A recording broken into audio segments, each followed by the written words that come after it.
following video is brought to you by Razer. For gamers, by gamers. Check out all of their awesome gaming products at www.razorzone.com.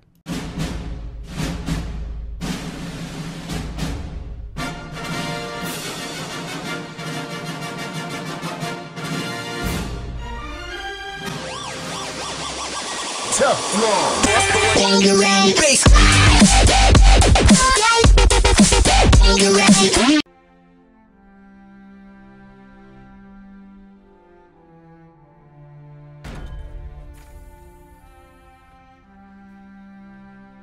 Hello and welcome to my full video game review of Guns of Icarus Online. The point of this game is to have a huge team on a ship that you have to manage, repair, and do different things on. So this tile screen is very fancy. As you can see in the top corner, we have options, your usual video, audio, and controls mapping with full key binding mapping if you want. Social tells you and other people about your player profile, such as your levels and stuff. Progress tells you about your different classes, the amount of time you've spent as each class, and so on. In the top right, your character. The character button lets you design and customize the loadout and the appearance of your pilot, your gunner, and engineer character. As you can see, for pilots, there are several different special tools that you can use while piloting the ship that will, for instance, damage the engines but make it go faster. You can change just about everything about your character. You can add hats, you can add sunglasses, you can add costumes, you can change the color of the hair, the gender, the eyes, the skin, and the facial expression.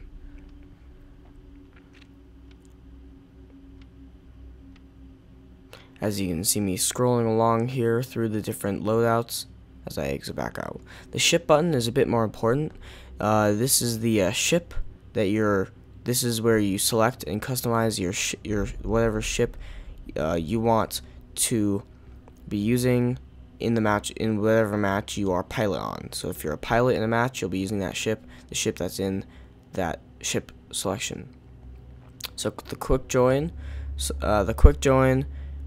puts you in the best connection game. If you can't detect any games, then it'll open up the match list. As you can see here, I have a little bit of trouble finding a good match. That does happen sometime. There isn't always good matches. I tend to like joining matches that are 15 out of 16 people, just because it's still fun, but it's not too fun to be playing if your lobby is only half full.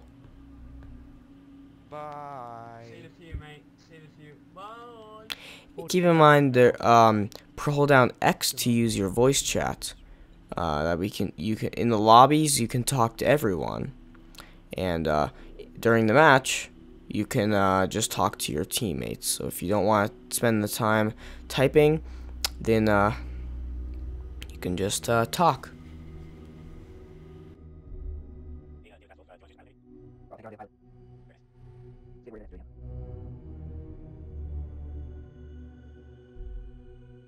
What do you guys do? Captain for the team? Or tell me on the team because let me start.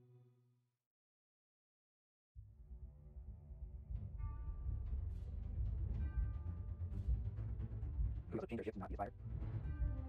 That's it. There you go. Summon.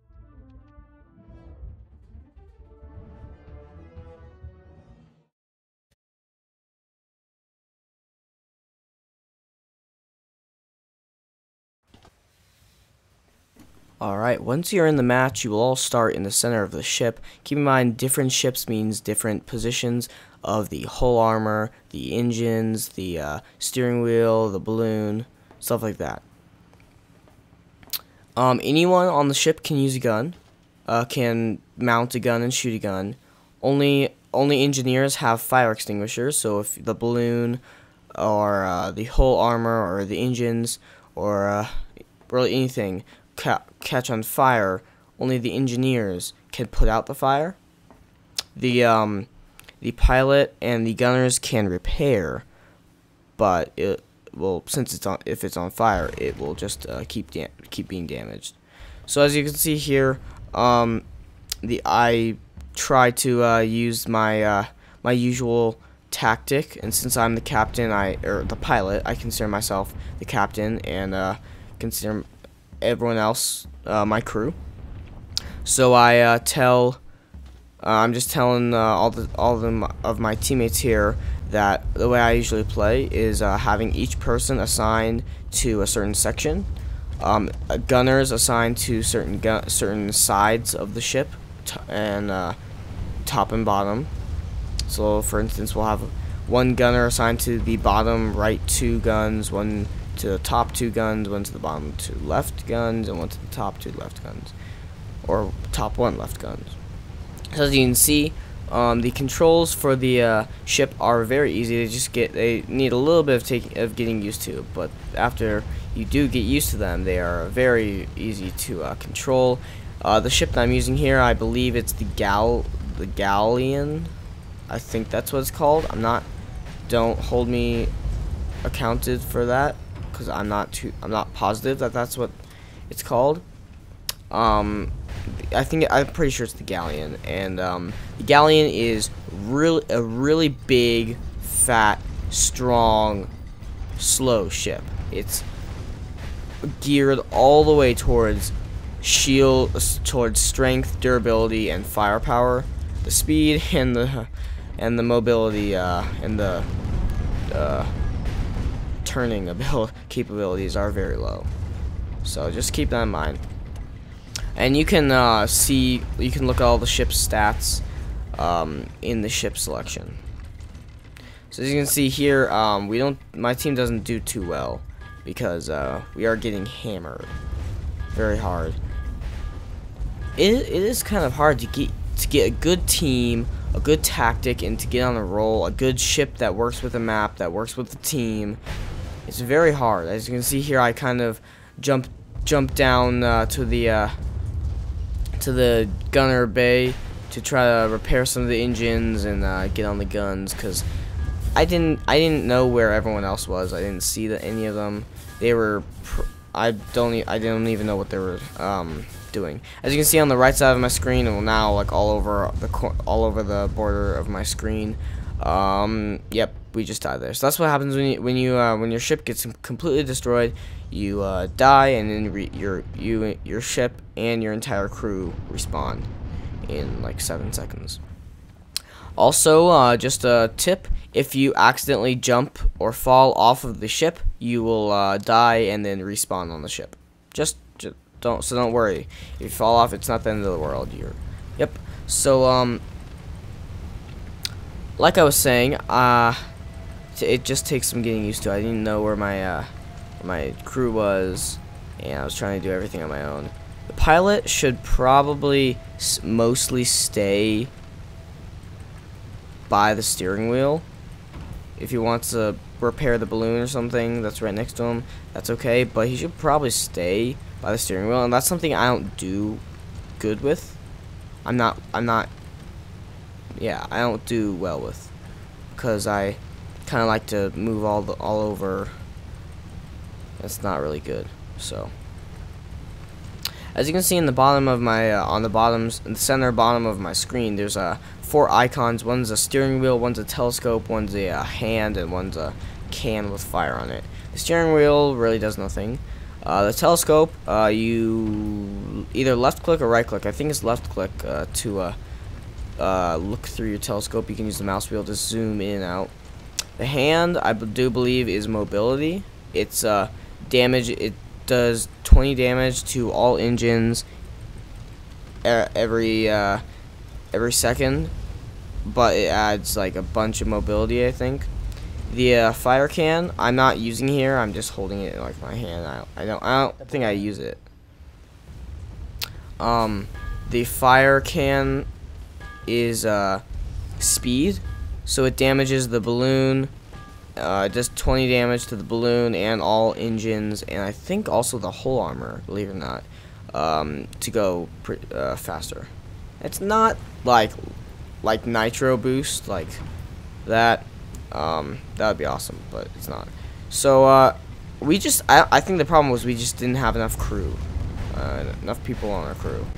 As you can see, the heavy Hichwa gun gets a really good shot over there, and see the balloon caught on fire, and one of the engineers put it out. I repaired it, and jumped back on the steering wheel. It caught on fire again. I am saying that in the chat. It's a really nice game. Like, besides the fact that it's kind of hard if you don't have the right crew and the right team, but other than that, the layout is really nice. I mean, for a game like this, I kind of expected it to be super unstable and not really smooth at all, but it's really smooth the way they do it. I am very surprised. And this game is $6. Is $6 on Steam. $1 if you want to buy the single player version, where you can't connect to people online, or to connect to matches, where you only play single player, which I guess is good for practice. I got that along with the multiplayer, the online one. But as you can see on the border of your screen, there's notifications to telling you what is damaged, and basically everything is destroyed. This is I think this is close to when we go down. The problem was we didn't have enough crew people. We didn't have a good crew, or I didn't have a crew, and we didn't have an ally ship. As you can see, as you may have noticed, there's two ships attacking us, and there's no ship backing us up. So 2 ships aiming their entire arsenal at one big ship, one big giant target. Not too good, if you ask me. So, let's move on. This game is just absolutely beautiful. You know, guys, I am a fan of all things graphical, of all graphics and good quality graphics. The graphics quality of a game says almost everything about that game, and that's something I think is really important about this game. It has amazing graphics, amazing physics, amazingly smooth and stable physics, and yet it's only beta, and it's $6. So as you can see, they're not really asking you a lot to play the game. They're giving you the opportunity to play the game for the lowest price ever. I don't think I've ever seen a game as good as this for $6. Sure, it's kind of small and you only do one thing in the match, but it's fun, it's addictive, and it's amazing. So guys, that's just about it for this full video game review. Again, this has been Guns of Icarus. Online, it's $6 on Steam. If you want to go buy it, I would recommend doing this. So it is probably one of the best games to buy right now if you do not have $30 to $50, $60. As you can see, I'm using my telescope here. But yeah, that's all I got for you guys right now. If you would like to see more gameplay of this game, just tell me. Just let me know in the comment section below. Click the subscribe button to become a manly man today. And I'll see you guys in the next video. Bye-bye.